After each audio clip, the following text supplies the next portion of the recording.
Welcome to Moments with Marianne. I'm so delighted we're spending this time here today. We have a very inspiring show coming right up with special guest, Lisa Anne Rooney, and she's here to share with us her new book, Ghost Stories, A Medium's Interaction with the Afterlife. Now, have you ever heard ghost stories just from a psychic medium? So I'm very curious what Lisa has to share with us today. Many of you know Lisa. She's a medium, life coach, and spiritual counselor who helps both the living and the dead move forward. She's been teaching psychic development classes for more than 10 years.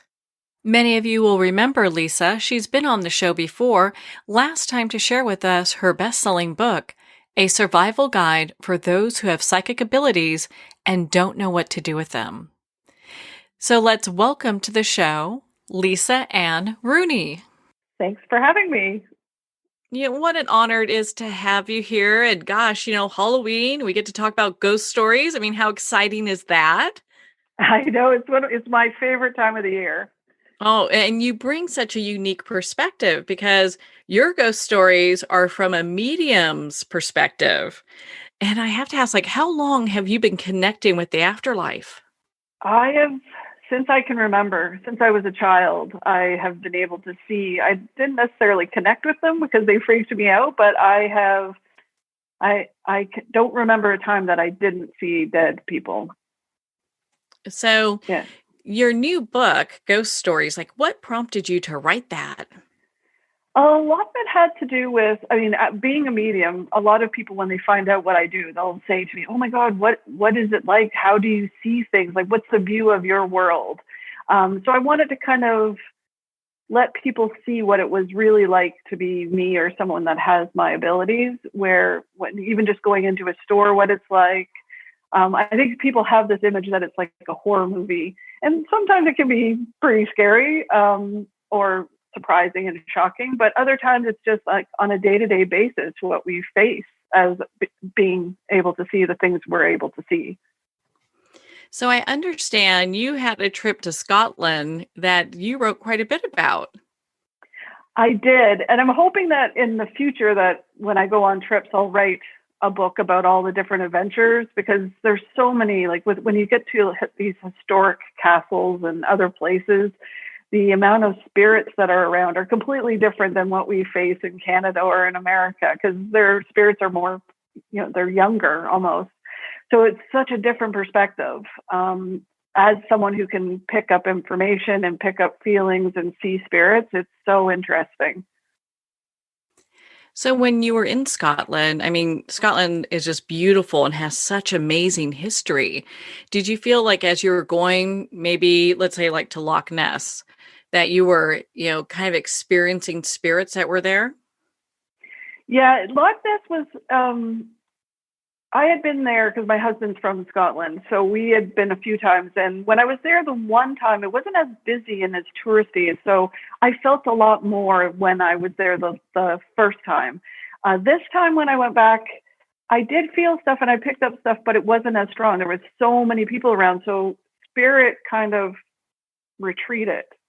And it was kind of sad for me because I wanted to feel more there. But I fortunately went to a lot of other places that had less living humans running around. So I was able to pick up more and see more and experience more. Well, I'm so glad that you shared that, because I think a lot of times when people look at mediumship, they expect you've got a line of spirits looking to speak with you all the time, but there are moments of peace as well.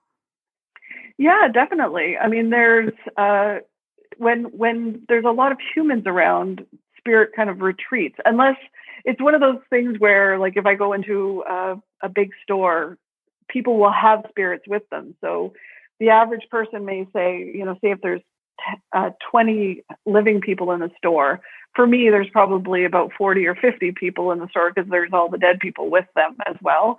So it can be busier for a medium or a sensitive to go into those places. But when we're trying to pick up something from the land or something from the location, a lot of the spirits will retreat because there is so many other spirits and so many other people there. So it's hard to pick up information. I think that's why a lot of ghost shows and things, they go at night. I mean, they go for the drama, but also for the fact that when all the human energy is gone, they can pick up the dead people better. Yeah, they can have that better interaction. Yeah, Was there absolutely. was there a castle that you went to that really stands out for you as far as your ability to connect with the spirits on the other side? I think my favorite one, there were so many. I mean, Scotland, the history is so old, it was wonderful. But I think the two is the Nodder Castle, which is this crazy, amazing castle ruin. And the other one is the one in my husband's hometown, Brodie Ferry Castle. Those two, the energies were incredible. And I got a lot at both of those. The one in Brodie Ferry, the spirits that were there, actually, some of them followed us back to our Airbnb. So I had more interactions with them. The ones in the Nodder was just a mix of residual energy, which is not necessarily haunting. That's just like an imprint that's there, which there was a lot of war there and a lot of battles. So there was a lot of feeling that I could feel there, and some really interesting spirits as well that were, some were scary, some were just, you try to figure out why are they still here and doing what they're doing. And then Brodie Ferry there was old ghosts there, and then there was also ones that were from like World War II, and so because there was that castle was used during the war, and so there was a lot of soldiers there, which was really interesting. It was not what I was expecting. That's so unique. Okay, so you talked about spirits following you back to your Airbnb. I think most people get a little freaked out about that. What He was was a that really nice like? soldier. It's so funny because my family is so used to they get kind of paranoid now because when something happens that's paranormal, I don't want to freak them out, and it's for me it's just everyday kind of thing. So this one soldier that followed me back to the Airbnb to talk, just because I had questions for him about why were they still all there, why was there so many of them there. He followed me back, and he was a real gentleman. So he knocked on the door to come in rather than just come in. And my husband kept hearing the door knocking, and he'd get up and go to the door, and he would say, "There's someone at the door," and he kept thinking someone was trying to break in. And I just stayed quiet, and I invited the spirit in, and we had a chat, and then finally he stopped knocking. So my family finally got to rest. But it happens all the time where I don't want to freak them out because then they'd be up all night. And, in some ways they're used to it. In some ways it freaks them out when there's a physical something that happens, like a knocking at the door because the spirit wants to come in. Yeah, I think for some people, if they're not seeing spirits, that could be something that would freak them out, kind of trying to figure out, is this good? Is this bad? What are we dealing with here? Has there been a haunting that you visited that really kind of had you on edge? There's been a few. I think the hardest time, especially if we're talking about that trip or other ones, is I've had some things in my house which were not pleasant. There was one spirit that my husband connected to, and when he called me, it connected to me, and the glass on my stove exploded from the negative energy. It was not good. So that was probably one of the worst. But I think when it's hard to pick because there's so many that are kind of negative, and I try not to put so many negative ones in the book because it freaks people out so much. There was one negative spirit when we were at the Hermitage, which is not too far from our house, and that was this dark mass that people had been doing dark magic there, and it kind of came towards me to attack me. And fortunately, another spirit stepped in and kind of blocked it, and it went away, which was really good because I was getting all prepared to try not to take this thing home with me because it can really affect you when you get out there and start working with them. They can follow you home and then disturb your whole life.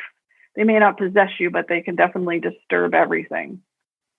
So, what are some ways that people can kind of protect themselves when they go to these, old and ancient places, just so that they're not taking these kind of things home? There is the prayers of protection, where you just protect your whole self and you make sure that you're protected and that nothing follows you home. There's also just when you leave, you need to just very firmly say, whatever's here is staying here. You're not following me. Some of the badder things won't listen and they'll follow. And you have to just continue to cleanse your house, be very, very firm. It's, I always say it's like a party guest that you don't want at your party. You just have to keep telling it to get out until it stays out. Once you clear your house, there's, putting salt on any entrance of your property and things that won't let, because negative spirits won't cross salt. There's the ions in salt, they won't pass. It absorbs it. So you can protect your area with that. That's such great advice. You don't want to get into a situation where you're having problems. My goodness. Yeah, and a lot of people don't realize it because what will happen is the mood, like it starts very slowly. So then it'll be like everyone in the house starts fighting, and you're freaking out over nothing, and then it'll be things start to happen with your health, or you start having a run of bad luck. So they kind of they like chaos and they start messing with your life that way rather than it being like you see in horror movies where it's a possession and, they get more energy by chaos and by causing us pain. Yeah, we don't want that. No, So no, we no. don't want Yeah, that. no. Well, and I know, of all these beautiful experiences that you've had, and some of them are a little like, oh, I don't know if I want to ever experience that. You also had an experience in one of my favorite places. It's Glencoe. And I'd love for you to share that with us. Yeah, it was so interesting.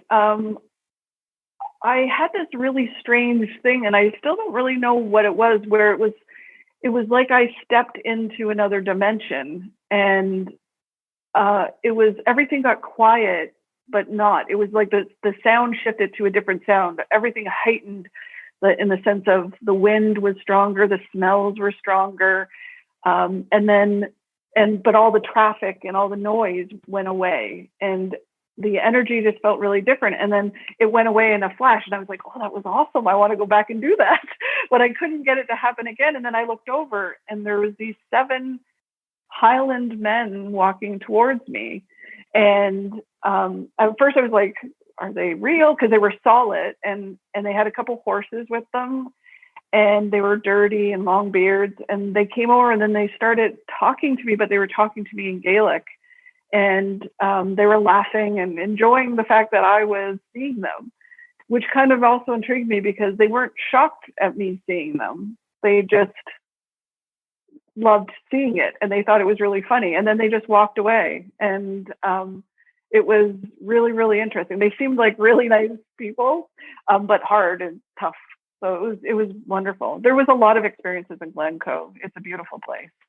Yeah, my goodness, it's so magical there. I can understand why you've had so many just profound experiences in Scotland, because everywhere you go, you feel magic.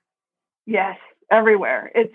And I know some of it is from past lives and things like that, but it's a place that has so much history. And even just like if you're not someone who believes in all this kind of stuff, it's one of those things where just standing in a building that is hundreds and hundreds, if not thousands of years old compared to our countries. Like our countries are, you know, younger than some of their sidewalks.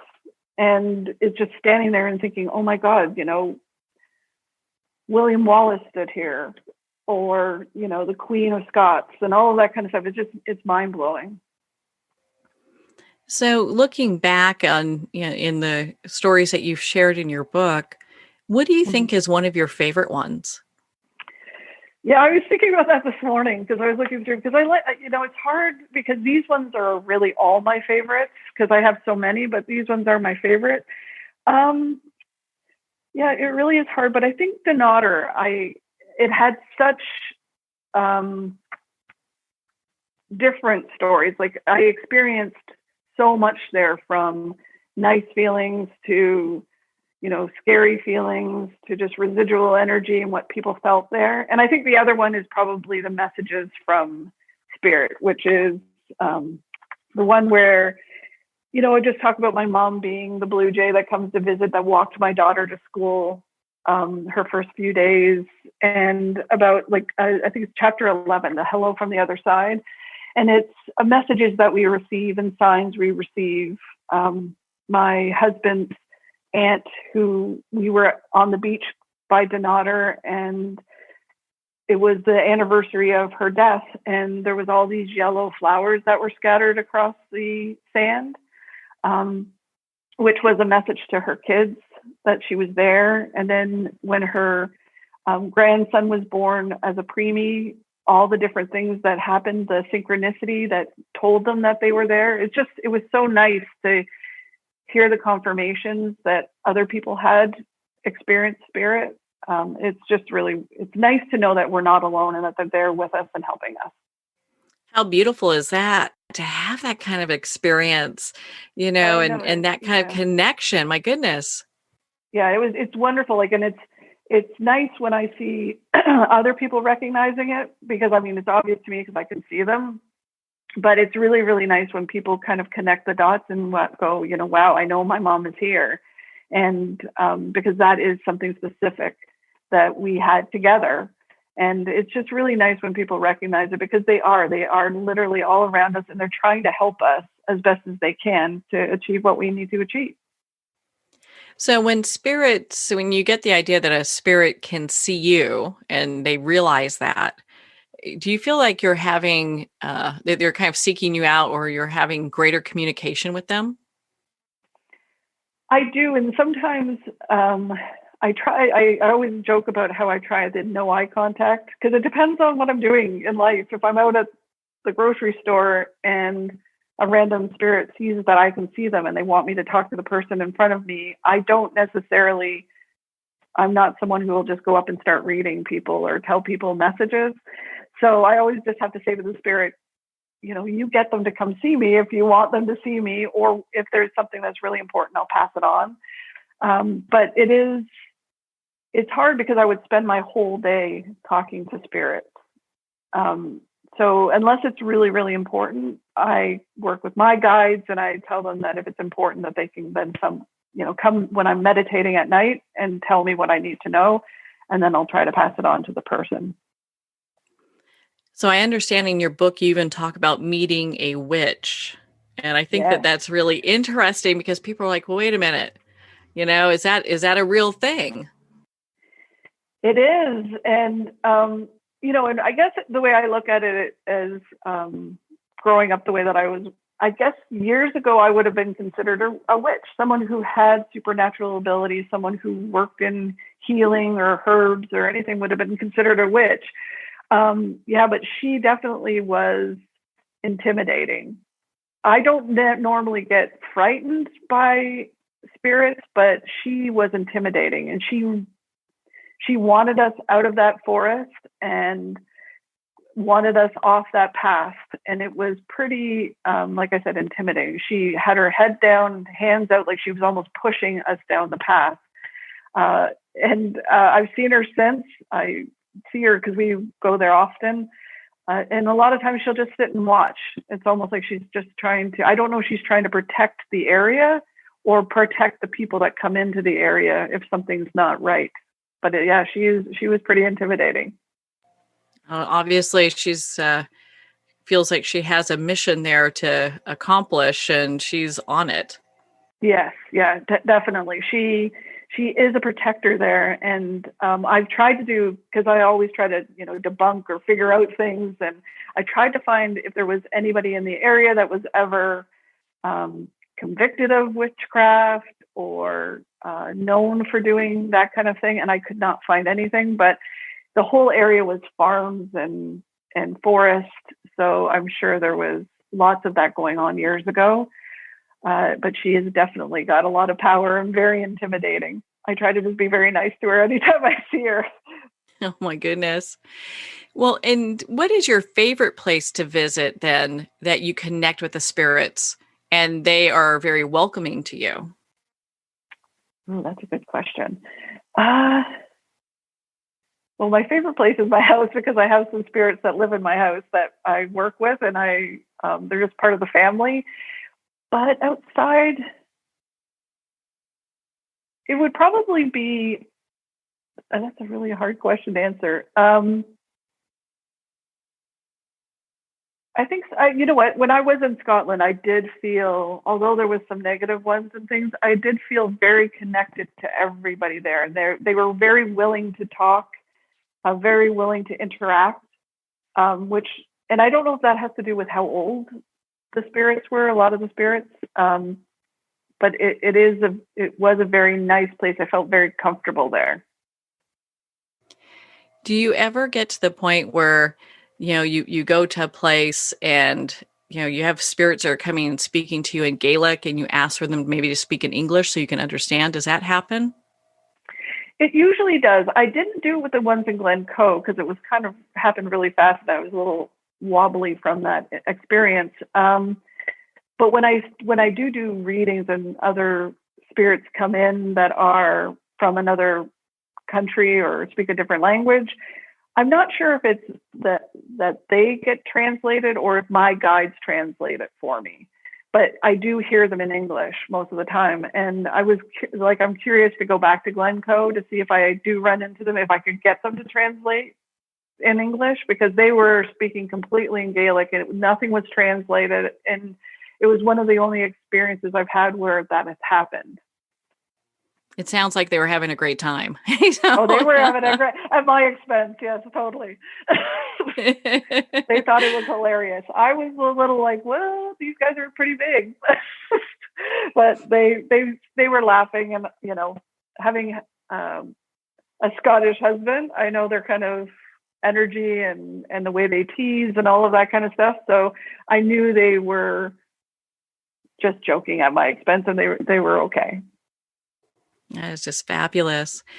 With all the experiences that you have and continue to have, I'm sure you have like one that really has stuck in your mind and it stays with you. I think the initial ones, where I was a kid and I really started to, it's actually in my first book. I didn't put it in this book, but there was one where my mom was sick and I didn't know it. And I was on the phone downstairs, and a spirit, it was one of the very first communications. This woman came up the stairs, came right up to me and told me to go and take care of my mother. And she just stood there like nose to nose to me. And I put the phone down. I think I hung up on my friend. I didn't even say anything. And I went up and there, my mom was sick and on the floor in the bathroom. And it was one of the first times that I actually listened and communicated. And it's something that always sticks out in my mind for me. And there's been hundreds and hundreds and thousands of other ones. Do you ever have, in some of these places, spirits have been there for hundreds of years.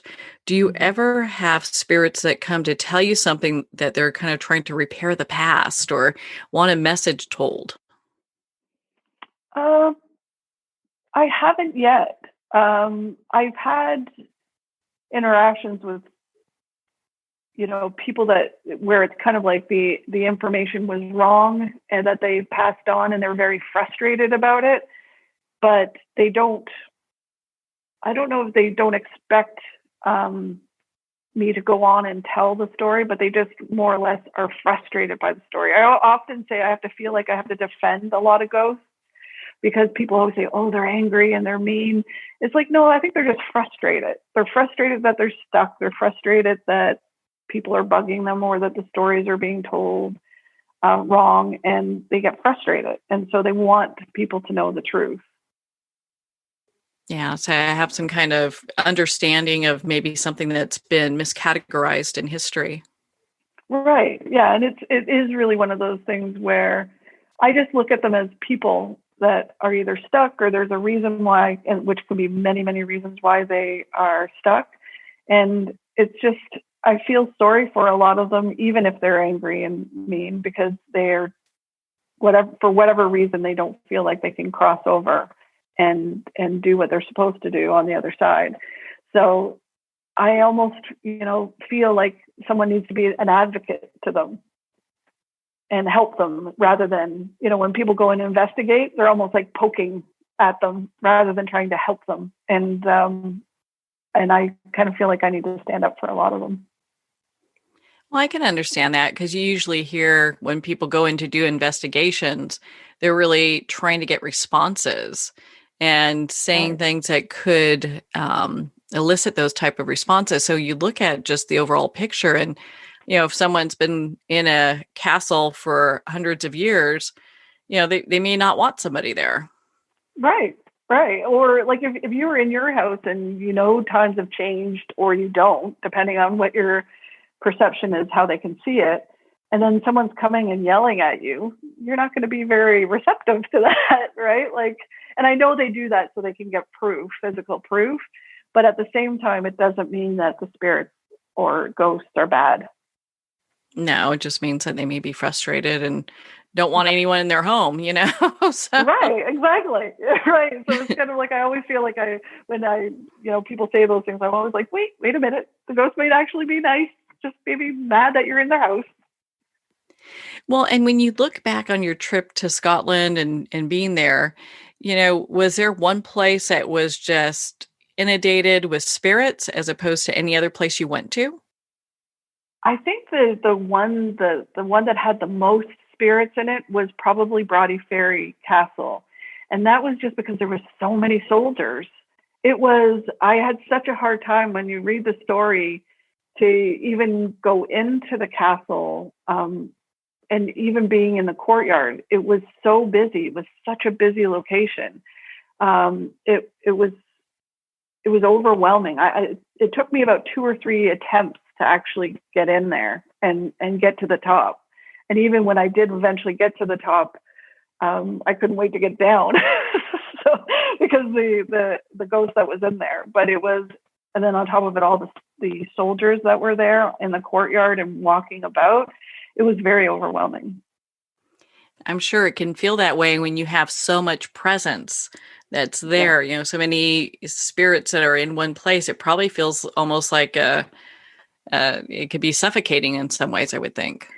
it is. I try to explain it. It's like being underwater and not being able to breathe at times. And there's lots of times when I go out where it gets overwhelming and I just have to put down whatever I'm doing and just go back home or leave. My kids always joke, like if we're out Christmas shopping or something, they're like, I think it's time to leave now, because I start to get agitated and grumpy or like, very kind of almost hyper. I always say it's like a pot of boiling water. And then when so much spirit's around, I start to overflow in some form. So I have to just leave and get out because it becomes too much. It's suffocating. Do you find that spirits kind of do that to the energy of different places, and people maybe will go into a place and get really agitated and really not be aware of what's causing that agitation? Absolutely. I think that that's what, the witch that we talked about, that's sort of what for people who didn't see her, that's probably what she would do. She would make the energy around so strange and agitation and all of that kind of stuff that you wouldn't want to stay there. You'd be like, no, we got to leave here. This doesn't feel right. And so they just want you out, and they do that. And the more there is, the more they can do it.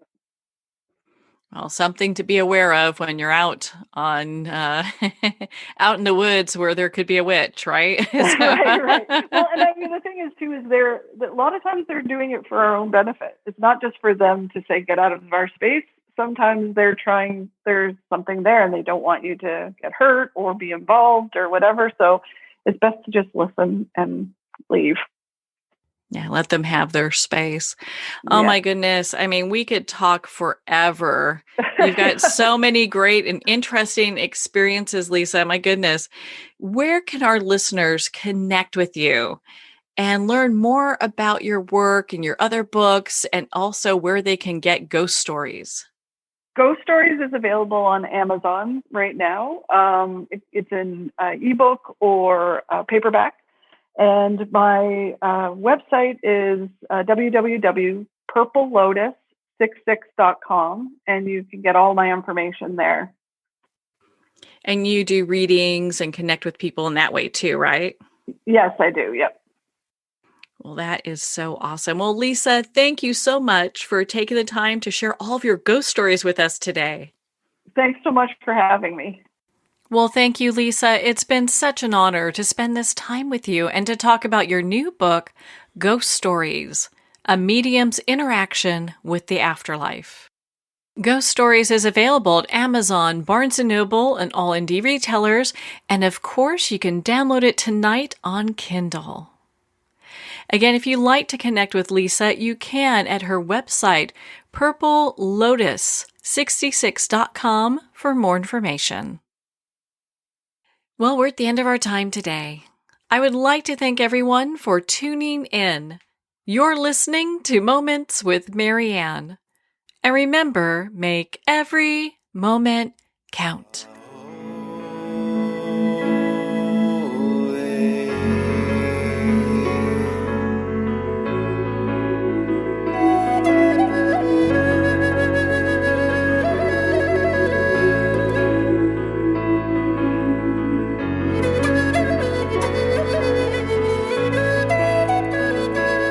In a single moment, your life can change. Moments with Marianne is a transformative hour that covers an endless array of topics with the best of the best. Her guests are leaders in their fields, ranging from inspirational authors, top industry leaders, and business and spiritual entrepreneurs. Each guest is gifted and a true visionary. A recognized leader in her own work, and while teaching others to develop, refocus, and grow, Marianne will bring the best guest and sometimes a special surprise. Don't miss this. You never know just which moment will change your life forever. Moments with Marianne airs every Sunday, Monday, Thursday, and Friday at 8 p.m. Eastern and 5 p.m. Pacific Time. Make sure to tune in and visit momentswithmarianne.com for more information.